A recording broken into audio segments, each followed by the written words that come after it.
So I've had many patients over the years ask about the approval from the FDA. And if drugs are approved by the FDA, then how can they be so dangerous? And there are many books that have come out about the approval process through the FDA. I'm going to read a couple of studies for you. But I've also learned that approvals are obtained despite dangerous drug reactions and even deaths during the research or the clinical trials of these drugs.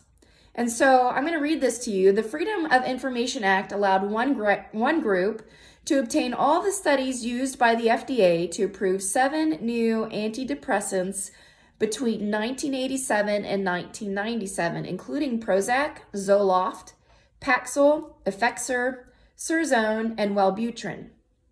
So 9 out of 10 studies, listen to this, 9 out of 10 studies showed that the drugs were no more effective than placebos. In addition, Prozac has had more adverse side effects submitted to the FDA than any other drug in history. So how do those drugs get approved? So in 1989, there was a Dr. Barry Garfinkel who was found guilty of 2 counts of mail fraud and 3 counts of filing false statements, and he spent 1 year in a halfway house and under house arrest. His fines totaled $210,000. While doing research on antidepressants, he instructed lab technicians to invent data on patient visits that had never taken place. In other words, he created patients who took the drugs with no adverse events. These patients didn't even exist. In another case, 2 professors from the Medical College of Georgia were also convicted and each ordered to pay $125,000 in fines and serve 5 to 15 years in prison. And they were connected with clinical testing of psychiatric drugs with 20 different companies for more than a decade, including Eli Lilly and Pfizer. So, here's the crazy thing. Because of the data that was released through the Freedom of Information Act,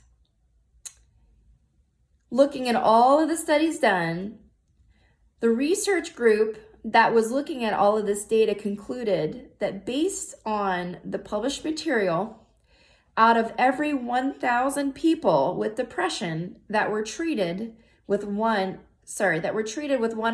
of the new antidepressants, 4.6 more committed suicide each year than would have if they had not received any treatment at all. So, because I messed that up, I'm going to say this to you again.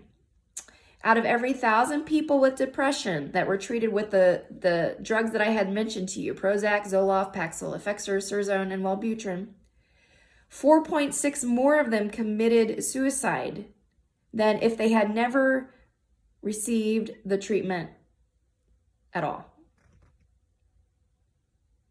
Makes you think, doesn't it? So, even what's more scary is that seriously depressed patients and anyone suicidal were excluded from those studies. So we're just talking, the mild depression or the everyday, person who needs to have something to make it through their day. Guys, it's a fraud. A pill doesn't take away depression. We've got to send some love in someone's life. We've got to help retrain their thinking. We've got to retrain their brain and show grace and mercy and structure. And so that's not, for me to just say, wrap it up and say, oh, it's as easy as that. No, depression is a very, very complicated problem. And unfortunately, it's very, very prevalent today. But there are many ways to help with depression. I see you yourself might even know. I get these testimonies all the time from y'all that tell me I feel better, my attitude is better, my mood is better. I've had several people get off of their medications, their antidepressant medications, simply because we're retraining their brain.